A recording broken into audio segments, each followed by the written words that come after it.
Hello there, what do you hear, what do you say? Sandkazer here, and today I'd like to do a sort of book synthesis on a really interesting book I read this week called The Slight Edge.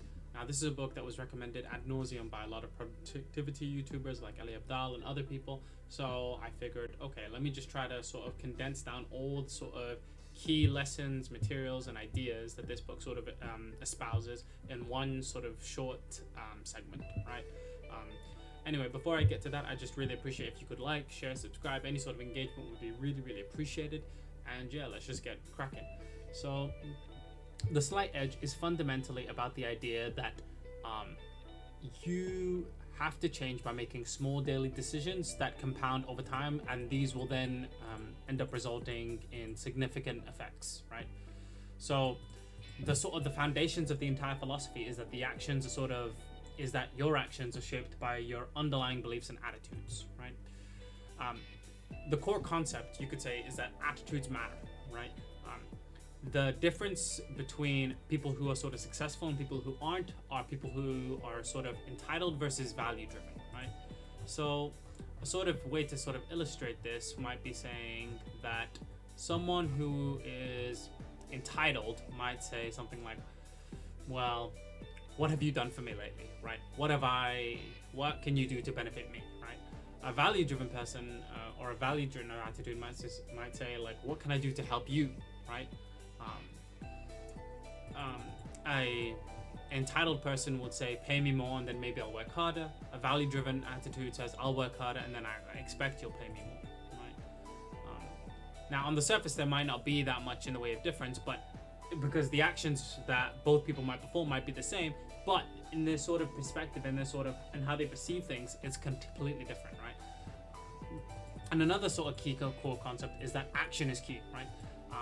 Taking a very small, very consistent action is of the utmost importance, right? So doing the thing, and basically it's sort of encapsulated by the idiom doing the thing and then you shall have the power, right? So doing one thing, one good thing, day in, day out, day in, day out, day in, day out, right? For an extended period of time is the way you make progress, right? How many of us have wanted to have one day where we wanted to sort of completely change ourselves, completely, go from 0 to 100, do all the productivity things, be the most disciplined we can ever be, do all the things, right? It's just not feasible, right? We're just not, human beings just aren't like that, right? For the most part, right? We are just creatures of habit. We do the things that we always want to do, right? Like today, for example, I wanted to be really productive, I wanted to be really focused, but I didn't because for various reasons, right? And the thing is that we all sort of have that idea that in the back of our minds, this sort of belief, whether or not we conceptualize or not, of the idea of quantum leaping, right? The idea that we can just go from completely like no productivity, no discipline to very productive and very disciplined, right?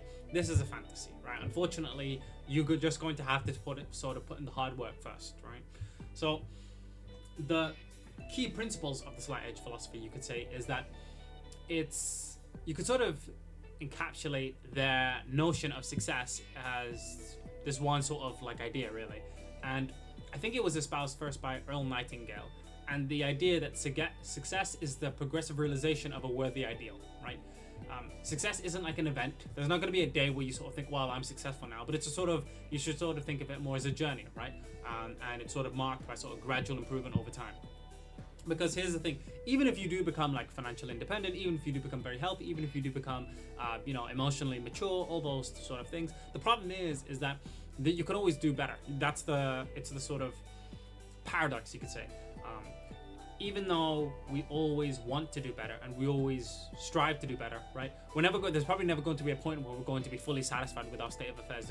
There's always going to be that small part of us that's sort of discontented with the way things are, which is good because that's the part of us that always wants to sort of move forward, that wants to strive, that wants to be better, right? And without that sort of part of you, you would never really strive in the first place, If you're completely content with the way things are, then you would never change, right? So it's good to keep that in mind, right? So realizing that success is progressive realization as opposed to success is some end point, that's going to be pivotal in sort of realizing the real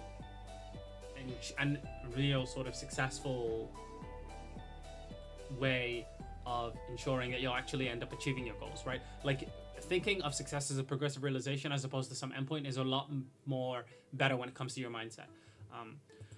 And another key principle is that the daily actions sort of compound over time. Emphasize that, like, you should emphasize that the small things that you do or don't do matter, right? Everything you do matters, right? If you wake up in the morning and you go on your phone and you scroll for an hour, that matters, right? If you wake up in the morning and you brush your teeth, you exercise, you meditate, and then you cold shower, and then you do the most important thing for the day, first thing early on, right? That matters as well, right? You should also, like, use analogies as well. That's another sort of key concept, right? Plant, cultivate, harvest, right?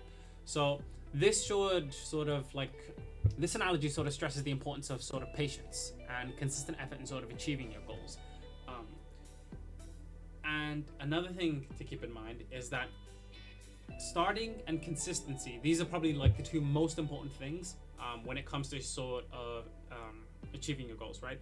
It's never too late to start, right? Even if you have like an exam tomorrow and you haven't revised at all, right? You can still learn some things from the experience, right? You could make like a quick summary sheet. You could try to get your marks in. You could do something, right? Like there's never such thing as too late, right? The thing to keep in mind is that you just have to start. You just have to give it a go before you can call it quits. You just have to literally just put yourself out there, give it your all, and then, right, even then, like, even if you don't achieve, even if you don't get what you want, right, okay, use the knowledge that you learned. All right, figured, okay, why didn't I start this sooner? What was the issue? What was impeding me? What was blocking me? And then realize, okay, well, this is what I need to do next time to improve, right? Okay, and also, finally, just to keep in mind when it comes to like the sort of key principles, right? Progress is almost always invisible, right? It's not immediately apparent whether or not you've succeeded or failed a given thing, unless there's like some quick quantifiable way to show it, right? So just realize that a lot of the progress that you're going to be doing just isn't going to be clearly visible to you or to other people for a very, very long period of time, right? Now, when it does become visible, right, that's great. But another thing to keep in mind is that even the most visible aspects of people that can see well, you know, like when it comes to wealth or when it comes to your physique or when it comes to anything else, right? A lot of the good things that come about as a result of that, are those things are still going to be invisible, right? So for example, the discipline that you built as a result of getting your good physique, that's going to be completely indiscernible to everyone except you, right? When you wake up and you focus and you're on your grind, right? And you're like awake at like 5 a.m. and you're doing this, that, whereas most people are still asleep. A lot of people don't notice that. A lot of people don't recognize that, right? And that's fine. That's okay, right? You don't have to show off to the world or anything like that. At the end of the day, what matters is that you achieve your goals. You get closer to where you want to be. You start the progressive realization of your worthy ideal, right? Now, the slight edge in action, right? Are very, very specific actions and habits that the book actually recommends, and one of them is just reading 10 pages of a self-help book, right? So it could be 10 pages of Think and Grow Rich by Napoleon Hill, pretty much any book by Napoleon Hill, any book by Dale Carnegie, the recent book Feel Good Productivity by Ali Abdaal. All of these books are things that you can just read 10 pages, and in 30 days you'd probably finish them off, right? Because that's about 300 pages. Pretty much all of the books I can think of are less than 300 pages. So if you just start reading 10 pages a day, right? That's all you need, right? You'll finish well over like dozens of books in a year, right? Significantly more than the average person does, right? And it takes nothing, right? 10 pages a day is what? Less than 10 minutes? Less than 5 minutes, really? It's small, it's easy, it's something that you can do, and it's easy not to do. That's the thing about habits. That's the thing about keeping all of this, right? It's really, really easy to not have good habits. It's really, really easy to slack. It's really, really easy to just give up, right? But the problem is that if you want to be successful, you can't. You just can't. You just have to do it the same thing day in, day out, day in, day out. You have to be consistent at it, right? You have to position yourself sort of daily so that time works for you, not against you, by making choices based on your sort of deep-seated beliefs and not your transient feelings, right? So doing the actions that you want to do because they align with your goals, right? Not like just like you just sort of like saying, oh well, I should do this because of that, right? You're doing it because of some core belief that you have, right? So for example, let's say you want to be like an athlete or an MMA fighter or whatever it may be, right? Having that goal in mind, having that clear visualization of who you want to be as a person, right? And then saying, okay, the reason as to why I'm sparring 10 minutes a day, or the reason as to why I'm doing calisthenics for 15 minutes a day is because of this, right? And just write that out somewhere. Write out your goal, and then write out the daily discipline that you're going to sort of align with that goal, right? Now, when you get these principles and you apply them to your life, right, there's sort of, you could say, roughly sort of 5 general areas, you could say, right? There's personal development, and this is where you sort of, this is all about learning, you could say. Learning, self-improvement, that sort of thing. There's health. So this is just pretty self-explanatory, like just your body, your sort of like your mental health, that sort of thing, right? And finances, relationships, and then there's your life overall, right? Those are the sort of 5 key areas that you just need to sort of focus on. And one of the recommendations the book makes is make a daily discipline tied to each of them, right? So here's like a suggestion for personal development. I think just the 10 pages a day.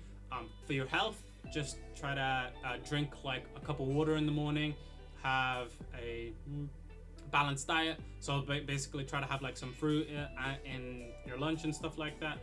Obviously don't like go out for like Greg's and like these unhealthy stuff as well.